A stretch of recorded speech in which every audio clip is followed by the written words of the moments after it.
Hello and welcome, everyone. It's so nice to be back here after the week. Today we're going to be talking about the BMAT principally and its place in your medicine application. With the deadline having been yesterday, I hope that all of you are really turning your minds towards the BMAT now as the big next step in your medicine application. Or for those of you who are planning to apply next year, that you're here for a little bit of extra insight ahead of time on the BMAT.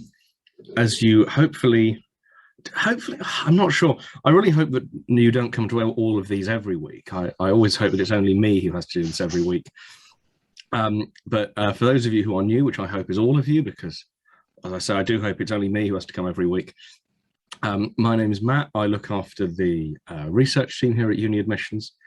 So my job is to make sure that all of the advice, the guidance, the resources we produce, that the ideas in those are based on facts, that we can back them up with evidence, that we can make them into nice little Excel charts, which we're going to be seeing a lot of today.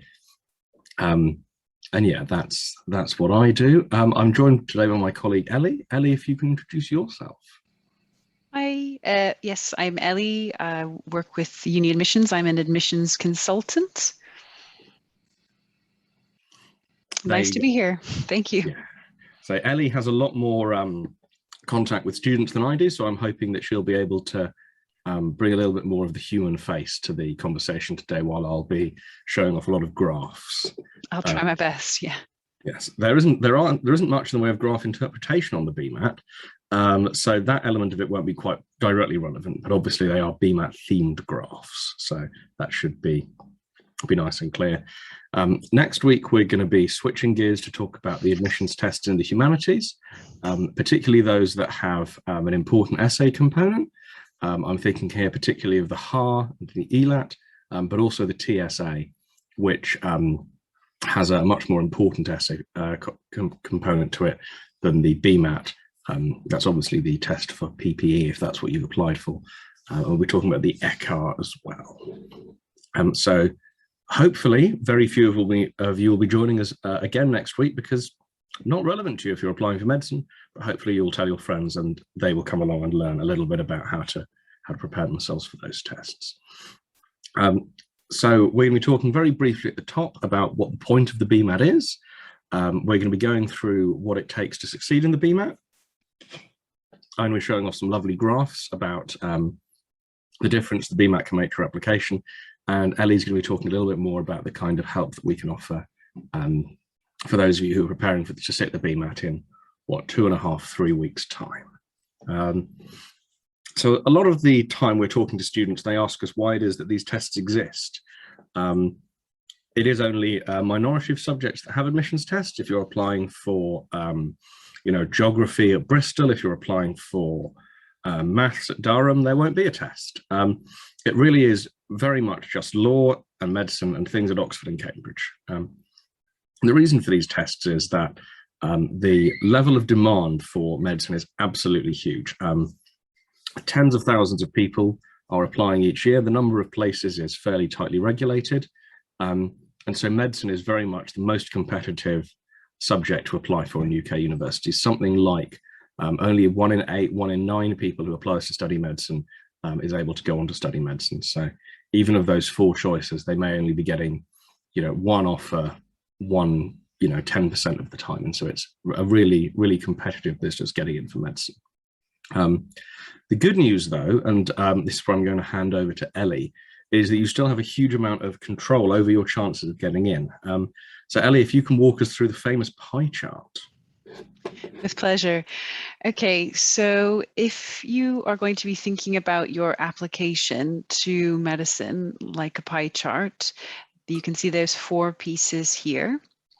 We've got the blue part, that is your exam grade. So that is your A-levels and your predicted A-levels, to a degree your GCSE results as well. So if you have those 3 A-star predicteds or 3 A predicteds, that will count for about 30% of that pie chart. The next bit, you can see the grey piece, that is for your interview. So your interview counts for about 30% as well. And then the orange part of the pie chart, that's for the admissions test score. So actually, with the predicted grades going a bit differently last year with COVID, the admissions test score, that even was counting for more than it has been in the past, as the predicted grades weren't always a true or accurate reflection of the students. So they're using the BMAT to sort of separate the students out. You can also see that yellow piece of the pie chart, and that is for your personal statement and your school reference.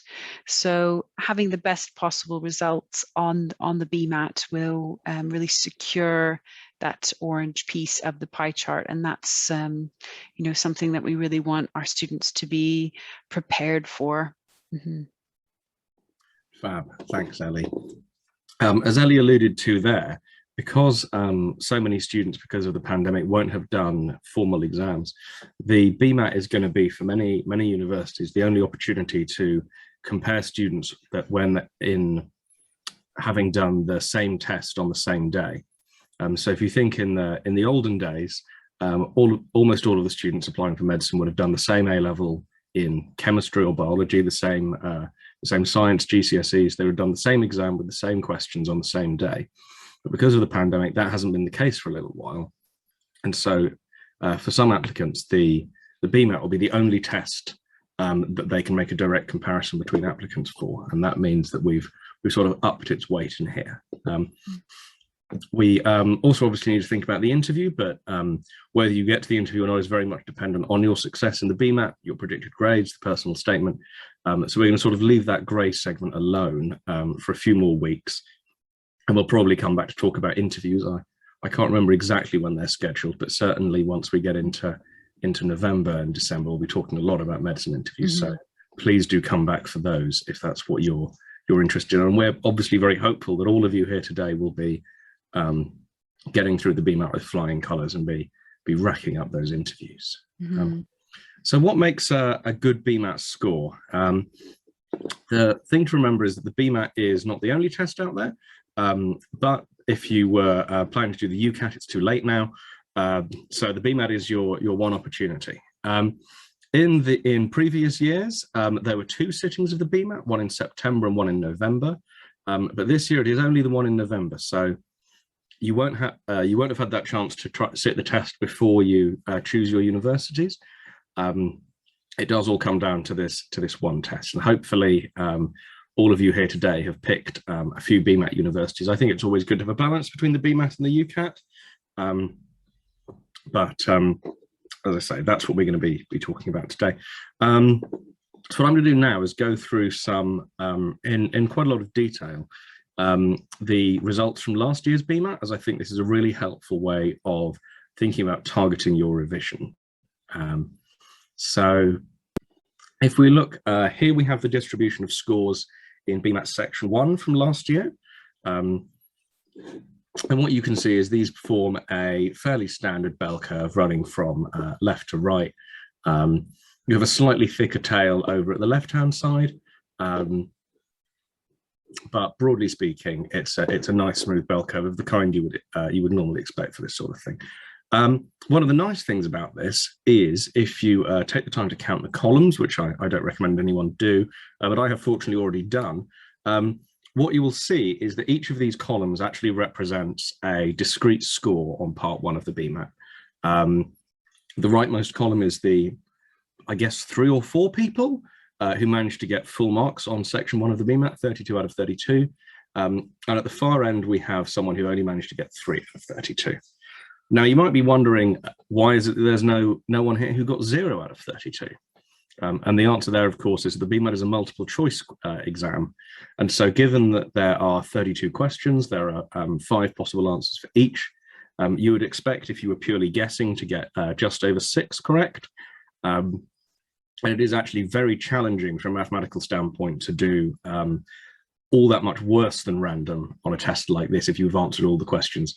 So the handful of people down there who managed to get 3 and 4 right, despite having despite the expectation, if you guess randomly, being 6, very unlucky for them. Quite unfortunate. They would have just been better off answering A for every question. They would probably have got a better mark there. But, you know, unfortunate, I suspect they didn't get to the interview. But what you see here is that each of the additional correct answers you're getting in the BMAT makes a really big difference to your position in the distribution. I'm going to see if I can get a sort of highlight working on here. Let's see if that will work. I can't see the button. Seems to have disappeared. Oh no, there it is. But yes, if we look at the section here around the median, so if you're scoring around 16, 17, 18 on the BMAT, which is roughly the median score, what you can see is that each right answer is bumping you up by about 5% within the distribution. So if you're over here at 17 out of 32, if you can bump yourself up to 19 out of 32, coming over here, you're getting ahead of everyone in this column, which is around 5% of all test takers, and everyone over here, which is close to 5.5%. So those 2 extra correct answers, that's getting you from something like the 50th percentile right up to the 60th percentile, just in 2 correct answers, which is a really achievable improvement. To make this a little bit easier to see, I've represented this in a subsequent graph. What you can see here is the median score in the BMAT, with the median scale score being down here at the around 14. But you're only looking at 1, 2, 3, 4, 5, 6, 7, 8, 9 extra correct answers to take you from that 14 to that 23. That takes you into the top 10%. Now, 9 obviously is a big improvement.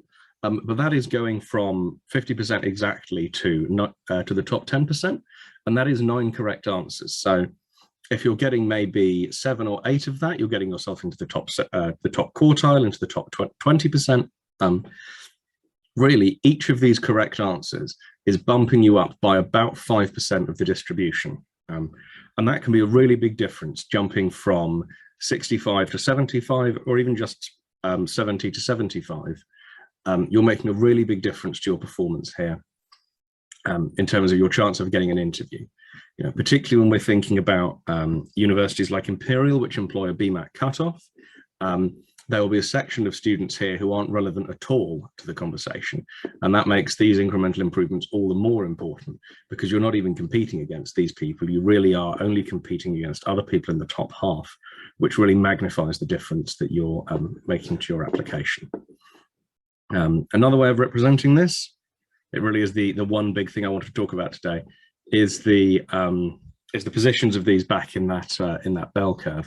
So you can see here on the left, we have the average BMAT score in section 1, which was around 4.5 in the last session, whereas the average BMAT score for people applying for UCL was 4.8. Now, once you combine the scale scores and the exact scores as we've done, you realize that's only 2 correct answers.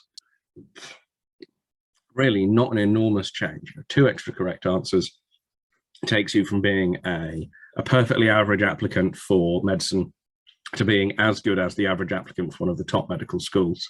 And 3 further correct answers take you from being an average applicant at UCL to being in line with the average person who gets in.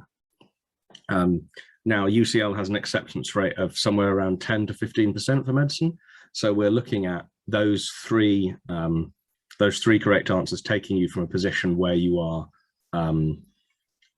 at around 50% chance of, you're at around 10 to 15% chance of getting in, but all the way up to 50% chance just in 3 questions. That's a pretty huge impact you can still have on your chance of getting in.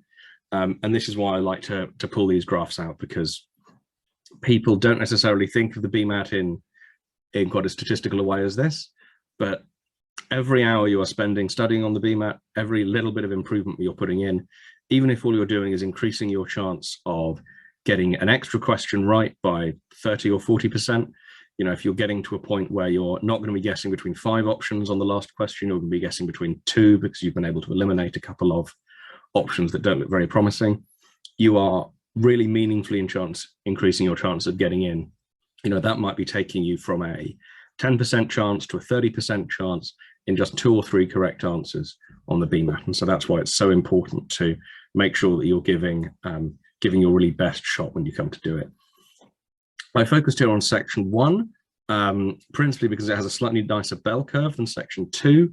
What you'll see here is you get a little bit more clustering around the median in section 2, and that the tail of students who are scoring really, really highly in section 2 is much smaller. You're only looking at about 5 or 6% of students who are getting above 6.6, and barely 2 or 3% who are getting into the 7s. That means, of course, that you're having a little bit more of an impact in section 1, where the distribution is clearer. But again, you can see that you are, particularly as you look at the median point on the section 2 graph, you are overtaking perhaps 8, 7, 6% of the students you're competing against out of the equation with each of those extra correct answers. You're really making a huge difference to your chances there in section 2 as well as section 1. I could go through it in as much detail as I did section 1, but since it's broadly the same argument, I think I'll save you the trouble. If we look finally at section 3, what you'll notice is there are, broadly speaking, only 2 outcomes in section 3. If you're going to get in, you need to get an A. It's very unlikely you're going to get a place to study medicine if you don't get an A in the quality of English section, and almost everyone does. So getting a B is something of a worry. And again, very close to the majority of people get a 3. A definite majority of people get a 3 or more. Hardly anyone gets a 4.5. Practically no one gets a 5. Essentially, as long as you get 3A in your section 3 of the BMAT, you really don't have anything to worry about. 3A is by far the most common score, and that's basically the standard. A 3.5 is nice. A 4 obviously is even nicer, but it's not going to make a substantial difference to your application because of how heavily clustered these are around the 3A point. It really isn't going to make that much of a difference to your application. So if you're weighing up how to put your time into the application, I wouldn't worry too much about section 3. It's also the section where it's hardest to move the needle. Getting from a 3 to a 3.5 really is going to require a fairly large step up in the quality of your argumentation, of your essay writing, and it's probably not going to make that much of a difference to your application. So on the whole, I wouldn't worry too much about section 3. What I've got now, and I realize we're running quite quick today, which is nice. I've got a set of sample questions for the BMAT, because we've talked here at some length about how much your success in the BMAT can improve your chance of getting in. But the real challenge people find in the BMAT is the time pressure. You will have really not very much time at all to answer these questions. And so making sure that you are well practiced at doing these in exam conditions with the right balance of time makes a huge difference to your chances. I'm just double checking the time limits because they've briefly slipped my mind, but you're going to be tackling, here we are, 32 questions in 60 minutes in section 1. So you're getting just under 2 minutes per question. That's time to read it, to look at the answers, and to do the working out. Now, if you decide that you're going to spend 3 minutes per question at the beginning of the test while you're warming up, that means you're only going to end up with 1 minute per question at the end of the test. And because all the questions are equally weighted, you want to be equally weighting the way that you distribute your time. There's absolutely nothing to be gained from getting really good marks, getting, say, 70% correct on the first 2/3 of the test, if you then drop down to 30% correct for the remaining third of the test, because you're still going to end up with a mediocre score that way. I really recommend practicing the BMAT with a watch next to you on the desk, and really trying to nail that just under 2 minutes per question as you're going through. It is so much more important that you answer every question then that you go back and check. You want to make sure that you're getting through every question, you're giving everyone a sensible chance. And of course, making sure that if you don't know, that you do guess at the end. You always have a 20% chance of getting it right. There's no negative marking. The worst thing you can do is do really well on the BMAT, but not answer 3 of the questions. And suddenly you're trying to score 31 out of 29, which is impossible. So what I'm going to do is I'm going to get a stopwatch and we are going to attempt some of these.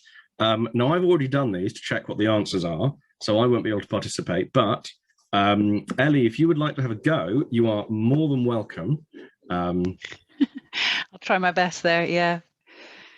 So what I'm going to do is I'm going to put up in the poll section the opportunity to give your answers, and I'm going to try and get these timed right. So it's a little bit of an experiment because we don't normally do sort of live tests, but we're going to give it a try. So you should be able to get the putting in the answers available as a poll.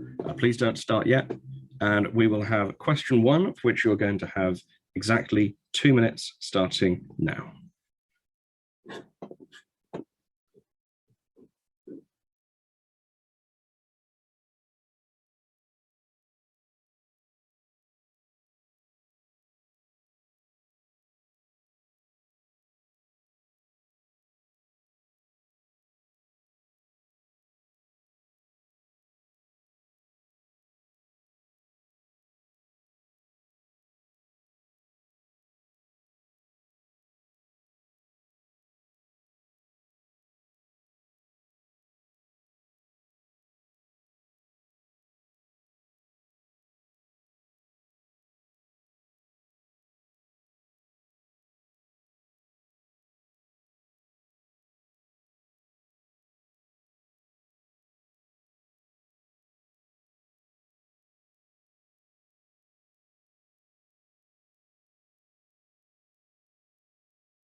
And there you are. That's your 2 minutes.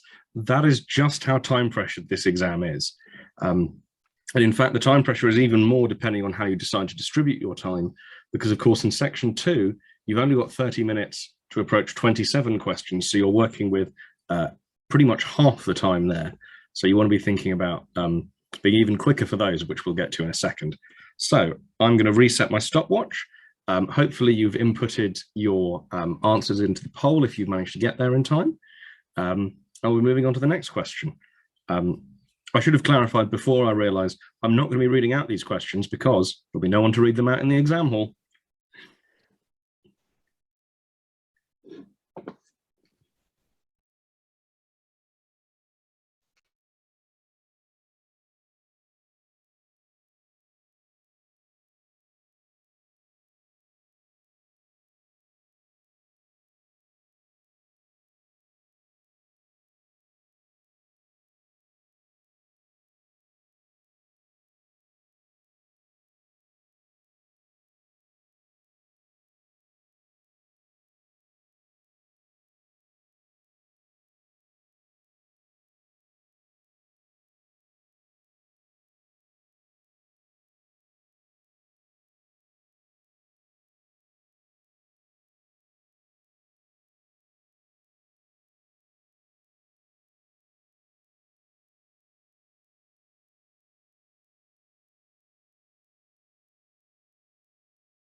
And once again, you're all out of time.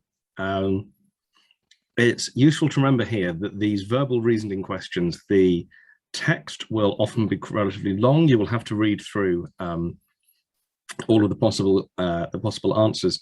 The strategy I tend to recommend is to read the answers before you read the question. That way you are looking for the answer in the question rather than looking for the question and the answer, so to speak. It's a strategy we generally recommend, particularly for these where you're really time pressured, because the speed of reading comprehension is a real challenge. We're now going to move on to the science questions. As mentioned before, you're only going to have a minute each for these. In section 2, there are 27 questions in 30 minutes. Tempting is to try and be precise about the extra 5 seconds. We won't be. For those of you who've been wondering, I do have answers for these at the end. I don't have fully worked out answers, but if there is sufficient demand, I will do the numerical reasoning question live for everyone, just for a little bit of fun. So stopwatch coming back. You've got 1 minute to answer a question about biology.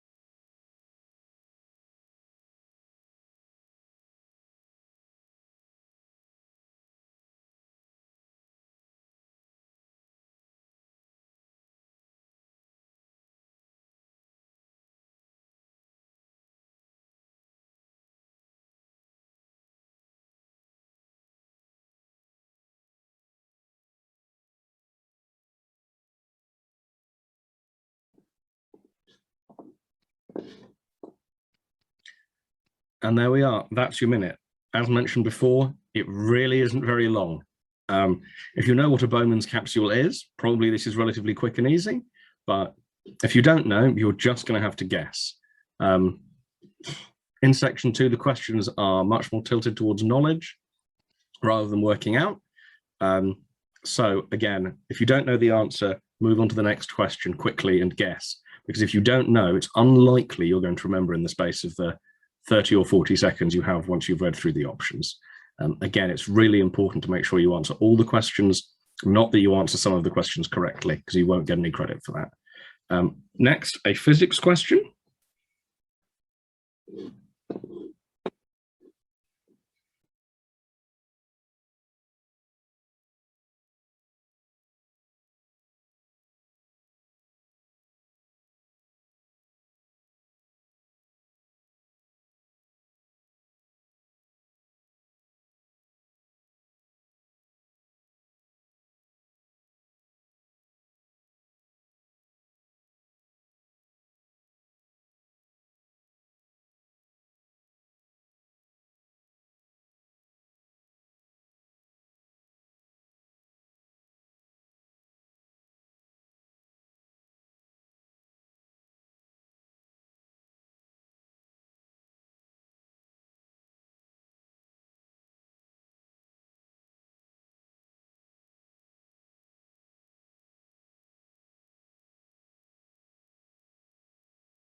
And again, that's your minute.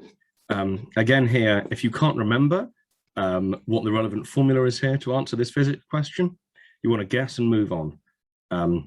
You're probably not going to be able to guess it because all of the answers look sort of plausible based on the numbers you've been given. As I say, you're really stretched for time here, so the important thing is to make sure that you either know the answer and you can work it out in the time, or you're saving that time for the questions you can actually answer sensibly. This is where it also becomes really important to narrow down your options. If you can remember something of the content, if you can figure out which of the answers look like they sort of work based on the numbers, then you can give yourself a real advantage there. But again, if you can't remember the formula, it's unlikely you're going to remember it in the extra 20 or 30 seconds you have if you're going to keep time. And finally, a chemistry question.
and that's 1 more minute.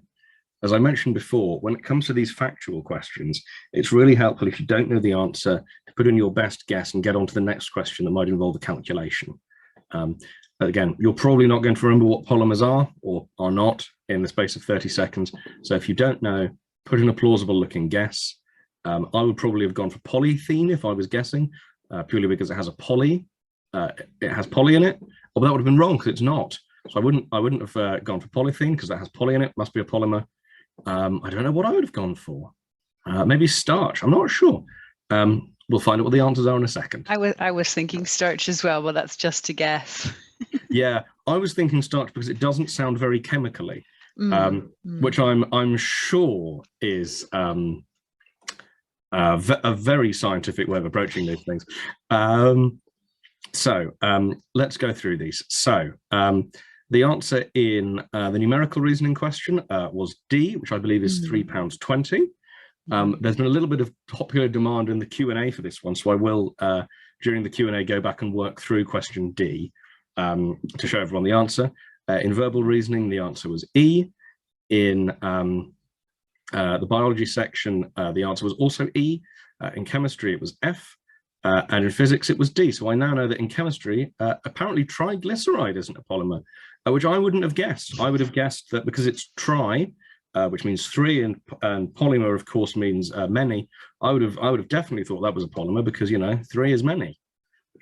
Goes to show I'm not a chemist. These questions are all taken from one of our books, the Ultimate BMAT Collection, which you can buy on Amazon. There's a link there if you can remember it, and I'll be putting that into the chat as well for anyone who is keen to pick that up. What I'm going to do now is I'm going to hand over to Ellie, and I can also see that answers are still coming in for the questions, which is nice. But I think this is a good example. This is a really good way of reflecting, just very briefly before I hand over, on the time pressure. If you're getting the answer to question 1, question 2 now, that's great, but you're not going to have 6 minutes. Because if you're doing 6 minutes a question, you're going to get through the first 10, 12. And even if you get 100% of those right, 10 out of 32 isn't a very good score.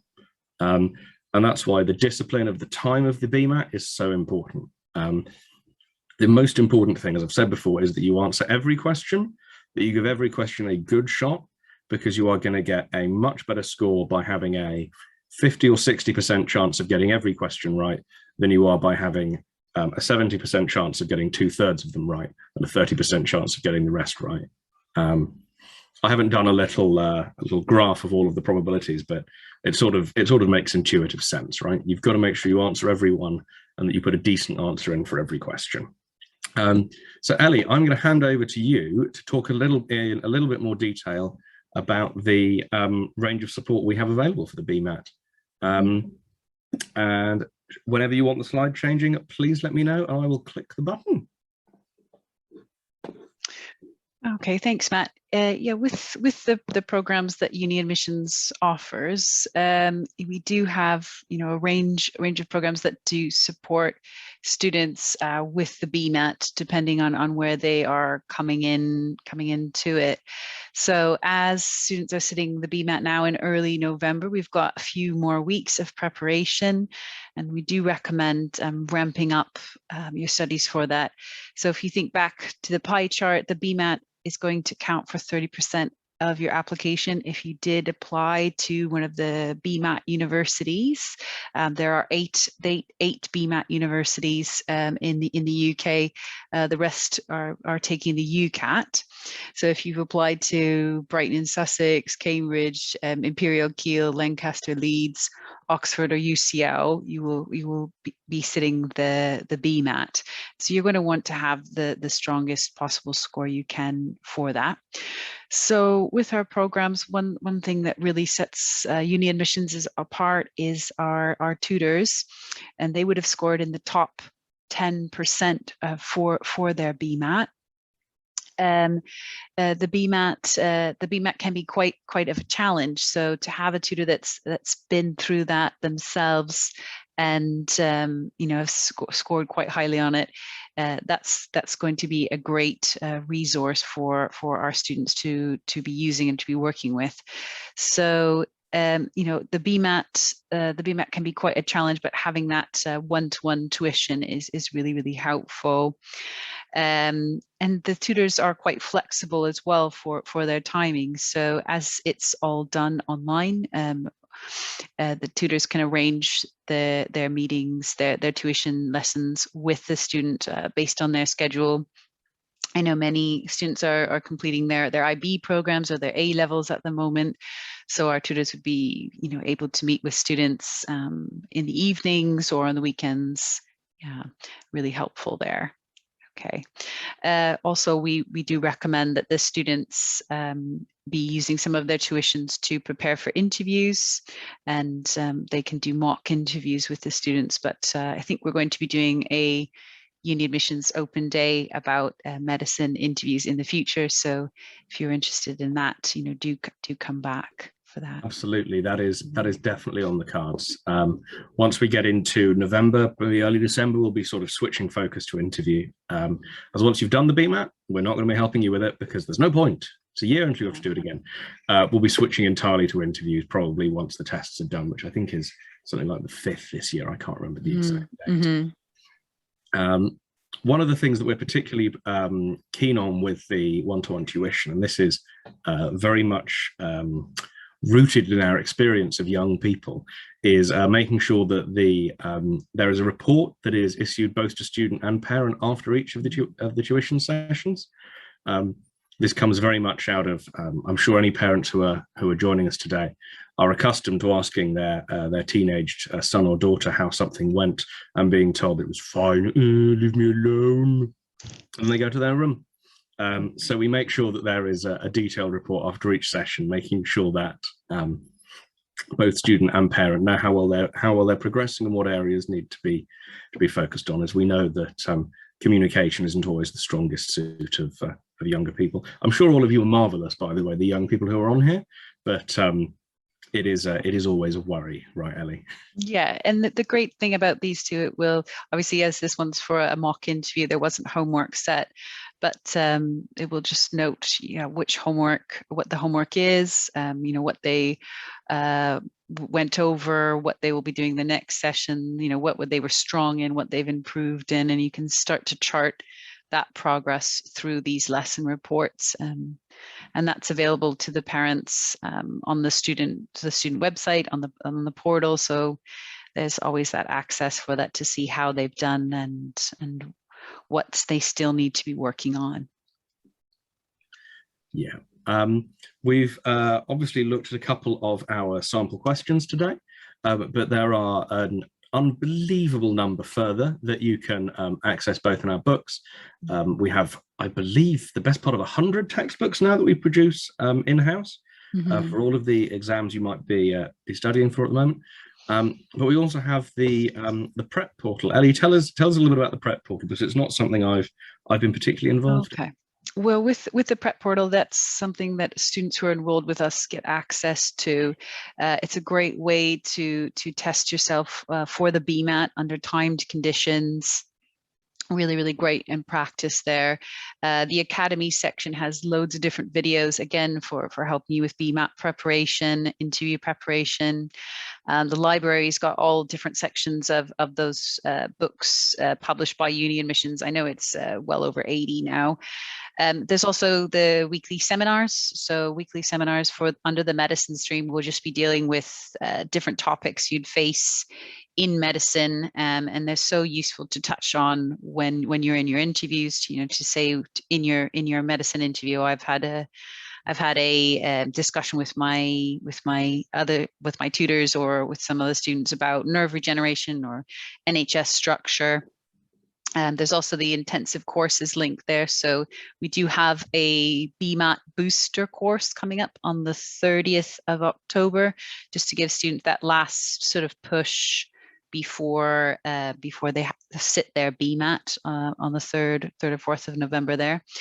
And then you can see there's also the section for the reports and uploading their test essay drafts as well. So a really great resource that weaves all the support that our programs offer into one page. Thanks, Ellie. If we're thinking ahead to interviews as well, one of the kind of pillars we've added to our programs in the last couple of years are our enrichment seminars. Mm-hmm. These are a really good opportunity. Oh, this is what you were talking about. I'm sorry. Yeah, sorry, I went into that a bit early. So yes, so with the enrichment seminars, they'll be talking about all those different issues in medicine, and some will be more exciting to you than others. And we really do ask or want our students to be focusing on the ones that motivate them the most. One thing they will be asking about in interviews is pre and further reading, and you will be given, or students enrolled with us will be given the seminar handouts. So they go hand in hand with what they've learned in the enrichment seminars. It's a great opportunity for them to have some discussions and debates in medicine at a university level style lecture sort of mode. And as I was about to say before I realized I was stepping on Ellie, this is so important in terms of preparing for interview. Many students won't have had much practice at that kind of intellectual exchange with someone more senior than them. It's not something they'll necessarily be practicing as much as they might in school. And so the enrichment seminar is a really valuable way to start improving that area of the student preparation. And we found it makes a real difference when it comes to interview. Mm-hmm. You also alluded briefly to the BMAT booster course, Ellie? Yes, so our final preparation course for the BMAT will be on the 30th of October. This course will just consolidate all the learning our students have been doing on their own and with their tutors into that last sort of push before the real thing, and we have these courses positioned before each application hurdle to give students that sort of best chance, so they can walk in to the real thing very confident that they've done everything in their power to be prepared for it. Mm-hmm. Thanks very much, Ellie. We're really proud that all of this seems to work. I brought up our Oxbridge success rate here. Our medicine success rate last year was even higher, but we are proud that our students are able to get into the courses they want to at, in the case of Oxbridge, at around 3 times the national rate. And I believe it's even higher for medicine. I unfortunately forgot to add that slide today. I think it's about 70% for other medicine programs in the UK. There you go. And that compares really flatteringly with the 10 to 15% that is the kind of national norm. Our numbers, again, focusing on Oxford, are comparable with the very best schools in the country. We're very proud to be competitive with all of these places, despite having substantially lower fees, although admittedly, our facilities aren't quite as attractive as those at Eton or Westminster. Although on the bright side, neither Ellie or I has to wear one of those funny outfits they do at Eton, which is a relief to me because they look like they would be a right nuisance to keep clean. Because we are closing in on the deadline, obviously it was the UCAS deadline yesterday. The rules around our programs are a little complicated. Ellie, if you could sort of clarify these a little bit, because I appreciate this is a lot of dense text I've thrown up. Mm-hmm, mm-hmm. So we do have a cooling off period. So if you are applying to study in September 2020, the cooling off period is now 5 days. And so once the student is enrolled and payment is received, the student would have 5 days, or after the second tutoring section is conducted. And at that point, if the student had to withdraw for any reason, sometimes students decide for many reasons they won't be applying to medicine after all, something's come up with their family, they are entitled for a full refund. If you are a 2023 entry, so you're in year 12 now, not year 13, the cooling off period finishes on the 14th day or after the third session, whichever comes earlier. And it's just to ensure that this is a good match for us and for you, the student, and for the parent. You know, if there ever is an issue with the program, we do everything in our power to resolve that. Sometimes it can't be, but we do have that sort of cooling off period as an insurance for you that we believe in our programs and want our students to be happy, and we're quite protective of our success rates as well. So we want, if the student for wasn't engaging, then we would want them to be in a program where they would be. Okay. Yeah.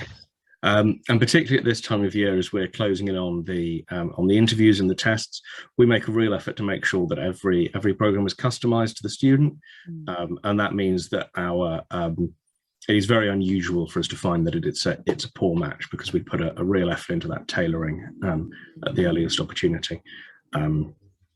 So please do get in touch, and I'll be sharing the little animation about how to do so at the end of this presentation. If you've enjoyed what you've seen today, please do give us a nice review on Trustpilot. You can read a range of reviews that we've already had on there. But most importantly, you should say that me and Ellie are marvellous, because then we'll get credit with the boss, and everyone will be pleased. So please do that. I should also flag that we have now completed our cohort of students through Uni Admissions Foundation for the year.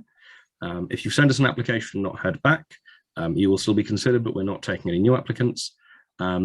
We're delighted to say, with over 150 students this year, an increase of more than 50% on last year, and we're targeting a point where we'll be working with just as many students on a reduced fee basis next year as we are with our May intake. So that's something we're super excited about. And so if cost is something that you're worried about looking ahead to next year, please don't let that get in the way of you getting in touch, as it's entirely possible that we'll be able to come to an arrangement that takes that into account in a proper fashion. Finally, I'm going to encourage you to listen to Will and Rohan's podcast. This adds a lot more of the kinds of insights that we've been talking about today. It's a slightly more fun, lighter format. It doesn't have any video content, so you can enjoy it while you're going for a run. If that's the sort of thing you enjoy, it's not for me. But most importantly, please do leave a review demanding that I be invited on the podcast, as they have yet to invite me, and I'm still very upset. So we're now going to move on to the Q&A portion. You'll see running in the background a little animation showing how to register for a consultation with us. This is the best way to get in touch. This will give you the chance to speak to Ellie, to speak to Simone, to speak to one or another marvelous member of our consulting team. They will be able to figure out the right program for you, to customize it to your needs, and to make sure that our relationship gets off on the right foot. And we have openings for consultations, I believe, still today and tomorrow, Ellie? Yes, yeah, there are. And, just get in touch on the website if you're needing that support. There you go. So please drop your questions into the Q&A bar. I will start working through those now, but by popular demand, I'm also going to very quickly do the question about the crisps. So I'm just going to jog back. That one really confused me as well. I thought, oh, is there a mistake there? No, so I'm going to. Oh no, you're right. There is a mistake. Oh, that's annoying. No wonder no one could answer it. There's a typo in it.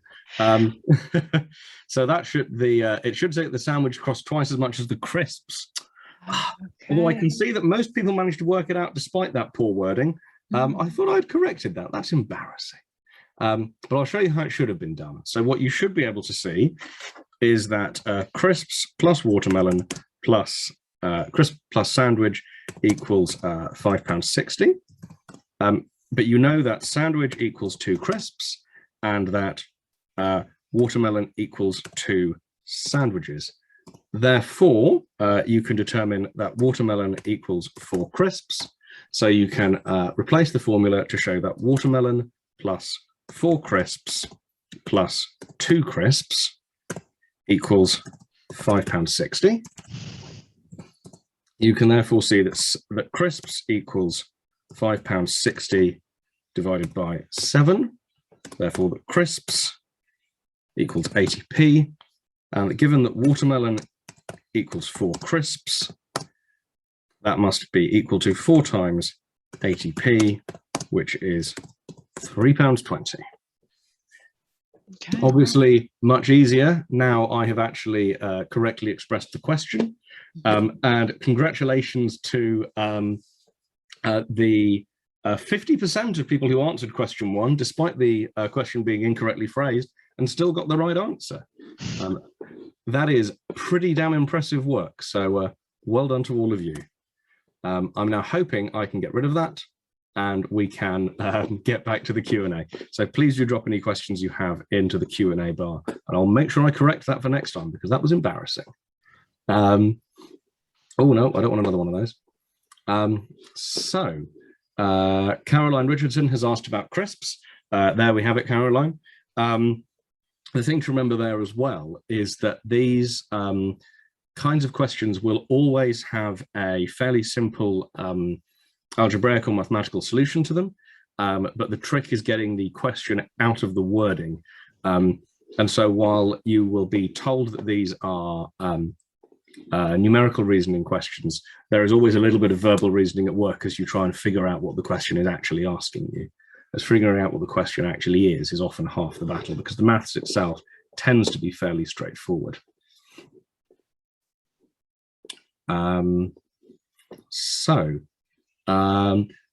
Jay Young asks about a September BMAT session next year. So we don't know yet. The Cambridge Admissions Assessment organisation that administers the BMAT hasn't released any information about the 2022 BMAT yet. Hopefully they will be bringing back the September session. There was no September session again last year, as this was also down to the COVID pandemic. Whether they will be bringing it back next year, we don't yet know. I hope they do, because I personally think it's a great advantage to students to have the opportunity to do the test before they decide on the universities they're planning to apply for, even if they don't get to see the results. But we don't know yet, and sadly, we do not have any influence over how these decisions are made. Obviously, I wish that they invited me to run Cambridge Admissions assessments, but the emails I've sent have yet to be replied to. But as soon as we know anything about next year's BMAT, we will be mentioning it on our website, and you'll be able to find out about it there. But so far, we've heard nothing about it. We simply don't know. As far as I can tell, there isn't even information about the February sitting of the BMAT up there just yet. So it's something we simply don't know about. Onto a next question. Chloe asks, as a year 12 student, what should I do to be fully prepared for the BMAT test next year? So what I would suggest doing, Chloe, is to look at a few of the past papers, pick out one that you like the look of, and complete that under timed conditions. Pretend you are doing the test. You can even, if you're really keen, independently register to sit the BMAT this year for fun, and go and see how you do. Because what you want to establish, first of all, is the kind of baseline of performance you're achieving. You're not expecting to get 26, 27 out of 32. You're not expecting to get a great score a year in advance, but you want to figure out where you are now, what the areas of weakness are, what you need to focus on, whether it's the verbals, whether it's the maths, whether it's the chemistry. The most important thing to do now with a year to go is to figure out where you are so that you can start targeting that preparation as early as possible. The other thing to look at is to look at the BMAT syllabus and to make sure that you are learning everything you need to learn. The information available on the BMAT website is pretty thorough.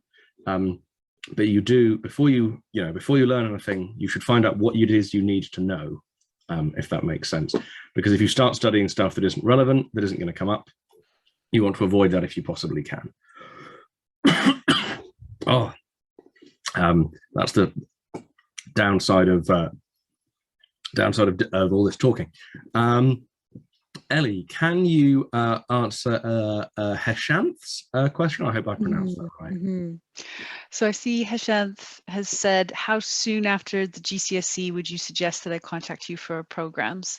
So we do have a Head Start program, and that starts working with students as young as year 10 and 11. It's a really great way for students that are quite interested in not just Oxbridge, but engineering, medicine, many programs. They can get in touch with us and start working with some of our tutors and get some preparation there for their future. So we do work with students as young as year 10. Not year 9 at this point. That's something that Uni Admissions is looking into for the future. But if you are, or your child is in year 10, do not hesitate to get in touch. Thanks, Ellie. Obviously, we take a slightly different approach with students who are coming to us a year or more ahead than we do with students who are coming to us now. The programs that we put together are more fully developed over the long run. We'll spend longer developing soft skills, sort of exploring motivations, figuring out exactly what subjects you're looking to explore. So it's not just for students who are set on medicine to come and join us for the last 6 months. If you're really thinking about what kind of opportunities you want to pursue, getting support with work experience, learning about different courses, really developing yourself intellectually, we're more than happy to help you with that journey, further in advance. And that's something we really enjoy, and we do find really enhances the quality of result as well. The students who spend the longest with us tend to be the most successful, which is something that we're proud of, because it does suggest that we're doing at least something right.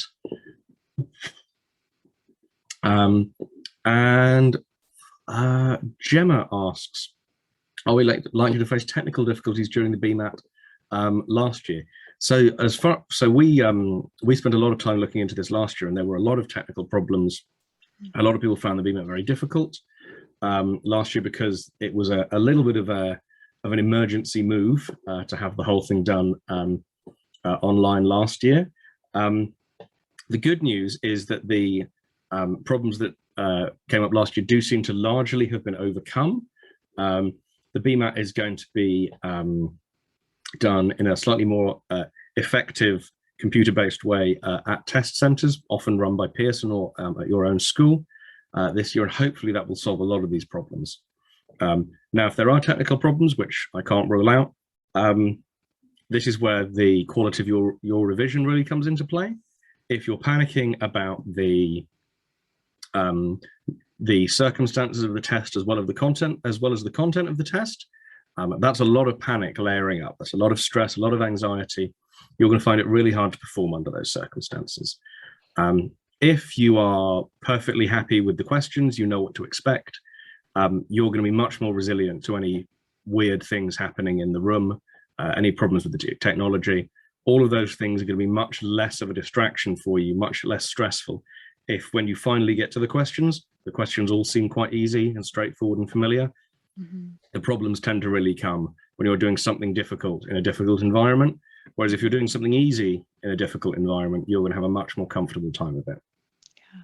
Actually, and Matt, I'll just pipe in here that a few students contacted us after they sat the UCAT, and there was some technical problems with that as well.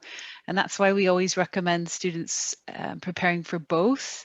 Even if you are thinking you're only interested in BMAT universities or UCAT universities, you never know how that test day can go. Sometimes you might be a bit ill. Sometimes you might get lost on the way to the test center. You don't want those things to happen, but always prepare for the worst, hope for the best, and that's why we do recommend preparing for both. Absolutely, yeah. There are plenty of students who will do the UCAT and feel it went dreadfully, and that's why it's good to have the BMAT as a backup. Obviously, you want to have to be in a good position for both, but medicine is very competitive, very difficult to get into at the best of times. And so you want to be putting yourself into the best possible opportunity, best possible position. Please do continue putting your questions into the Q&A bar.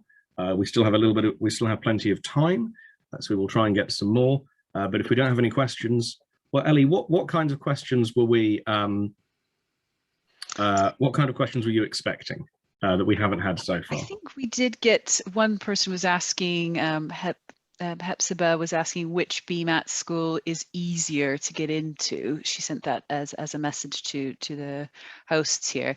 I think they're all difficult in their own way. One thing worth noting is that with Oxford as a BMAT school, they do interview less, where Cambridge interviews about 90% of their applicants. So that is one thing to consider, that Oxford is notoriously difficult in that sense. They're going to be looking at all of your A levels. Some schools will consider the GCSEs more than others. So that is something to really consider. But as far as, I wouldn't say one has a reputation for being easier than any of the other ones. Would you say that, Matt? Yeah, I mean, there are a lot of smart people trying to become doctors. Mm-hmm. There will be more people who don't get into medicine than who do, and there will be people with outstanding academic records applying for all of these universities. Mm-hmm. Now, there are some universities of medicine that are somewhat easy to get into. All you need to do is go and look at a university ranking, the Times, the Guardian, and looking at the universities that are further down those lists. Those are going to be marginally easy to get into, but ultimately, you are going to be a doctor wherever it is you go to medical school. Mm-hmm. You will still get the right level of training to go and be a professional in the NHS or elsewhere. The important thing is getting into medical school rather than getting into the absolute best. And I would encourage everyone to really do their research and figure out where it is they want to go. But unfortunately, because of the competitiveness of the subject, there really isn't anywhere where you're going to get into medical school too easily, because unfortunately a lot of people want to be doctors, and mm-hmm. and particularly given the way the news has been in the last year, the advantages of being a doctor, the social standing, the prestige, the appeal of it has only gone up. And I think finally, as we've not had any further questions come in, we will just take two related questions that have come in. And there's another one about the BMAT I want to tackle as well, actually, which we'll come to in a second. During the actual exams, are there any breaks between sections like the UCAT? And since section 3 is online, are you allowed to use the backspace key? So what I recommend is the BMAT website through Cambridge Admissions Assessment has a complete simulation of the exam that you can do using a sample paper. I would recommend going and trying that out, as that will give you the best possible sort of representation of what it's like. I imagine that you can use the backspace key, but I haven't tried it myself yet. That's a project perhaps for this evening. I will try out the imaginary BMAT. But I would be very surprised if they didn't. They do let you cross things out when you're doing it in paper, so it would be strange for them to not let you have the backspace key. But it's, as I say, it's always worth being prepared, and having a go at that simulation will do you the world of good, because you do want the only thing that's new to you when you come to sit the test to be the questions. You want the testing environment, all of those things to be normal, so that you can focus on the one thing that you're supposed to be tackling. Madeline asks about the preparation that we recommend. I would say focusing on past papers, on practice tests is what you want to be doing. I recommend picking up one of our books, signing up for one of our courses, particularly the book, because of course you can get to it. You can probably get it delivered by tomorrow if you're quick. And just really focusing on practicing the test, figuring out where your areas of weakness are, improving on those areas, doing more practice tests, just getting yourself familiar with the format. The thing that you are most likely to be able to improve is your speed, is the quality of your guessing. It's unlikely that you're going to be able to teach yourself to be brilliant at physics in the next 3 weeks, but you can definitely improve your speed at the verbal reasoning, the numerical reasoning, the quality of the guesses you put in when you're running out of time. All of those things you can definitely improve on in 3 weeks. I wouldn't put all of your eggs in improving your ability to remember biological facts in 3 weeks. That's going to be harder. I would be focusing on sort of test technique. And if you want to practice with it, once you've run out of BMAT papers, if you want to practice with IMAT papers, there are plenty of resources out there that you can play around with. I've left a link to the book in the chat, so you can click straight through to Amazon from there. Our main book is called The Ultimate BMAT Collection, and that comes included with all of our courses, as well as the prep portal. So if you're looking to prepare for the BMAT, I think we can get you access to, it must be thousands of questions at this point, right, Ellie? Yeah, there is one of the good things on the portal is they can sit the BMAT under timed conditions. There's many past papers there for you to try. Yeah, there really are. Basically, if you were to come on board with us, whether that if you were to buy the book, if you were to do every single one of those practice papers, and do them again, you know, that would be a really good strong start on the revision. You're not going to run out of BMAT practice with us. We have no shortage of the stuff. And finally, Vidya has asked about international students. So the situation with international students is sort of rather unfortunate with UK universities for medicine. There is a very hard cap on the number of international students that are trained as doctors in the UK each year. It is not a big number.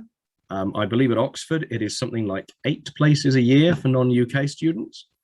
And understandably, the competition for those 8 spaces is really very fierce. There will be quite literally 1,000 people applying for those spaces. I'm going to carefully, if I can, actually get the exact figure. And so in order to get that interview, to get that space at Oxford to study medicine, or indeed at any other UK university, because of these caps, you are going to have to be scoring something really quite spectacular on the BMAT. I would really be aiming for getting into the top 10%, maybe even the top 5%, if you're looking to get into UK universities for medicine, simply because there just aren't the spaces otherwise. It is a great pity. I think it will be good for the UK to train more international students in medicine, but the way things are set up at present, that simply isn't the system, unfortunately. And so it is an incredibly competitive business. But on the other hand, if you are able to get in, it is a really spectacular achievement and something that you can be incredibly proud of. I'm just getting an exact figure here. So in the last cycle, there were 381 applicants. Oh no, I've got that number wrong. There were just over 600 applicants to medicine at Oxford, to take an example. From outside of the UK, 600 applicants, 11 places. Really long shot, but if you get in, you know, a really spectacular achievement. And a lot of that comes down to the BMAT. So if that's what you're aiming for, you want to be making sure that you are getting, you know, a really spectacular BMAT score, because that's going to be incredibly important to your application. Is there anything else you wanted to cover, Ellie, or are we all done for today? I think that was just it. There was a question. Did we answer the question about the break? Someone just asked during the actual exam, do you know if they get any breaks like in the UCAT? I'm not absolutely certain. Yeah. And so I would say have a look at the simulation on the Cambridge Assessment website. But also do get in touch with us, because that is something that I'm going to find out today. And so if you get in touch with us tomorrow, I will have an answer for you by then, because I'm going to try out that simulation this evening. That'll be lovely fun for me and my wife, a wonderful weekend. And Noah asks about calculators. No, you can't use a calculator. However, as you'll have seen from the example that we looked at, the examples we looked at earlier, none of the numbers will be difficult. In fact, this is a really good trick for, I suppose it doesn't really work for these because they're multiple choice exams, but as a general rule, if you're sitting an exam that doesn't let you have a calculator, if you are getting an answer that makes you feel like you need a calculator, you've probably got it wrong. The actual maths will be quite easy in these exams because you're not allowed a calculator. So if you ever find yourself coming across a weird fraction in an exam that has no calculator, I'm afraid you've probably gone wrong somewhere, because they will not have set the exam up that way. And I think that will do. Thank you very much, everyone, for joining us. Thank you very much, Ellie. Have a lovely weekend, everyone. Please join us again next week. If you're applying for English or history or PP or economics, and inexplicably you came to this one as well. I don't know why you would have done that. Maybe you just really enjoy spending time with me at the weekends. Hopefully not, though. Have a lovely weekend, and we'll see you next week. Thanks Goodbye, very much, everyone. Matt. Bye. Bye-bye. Thank you. Bye.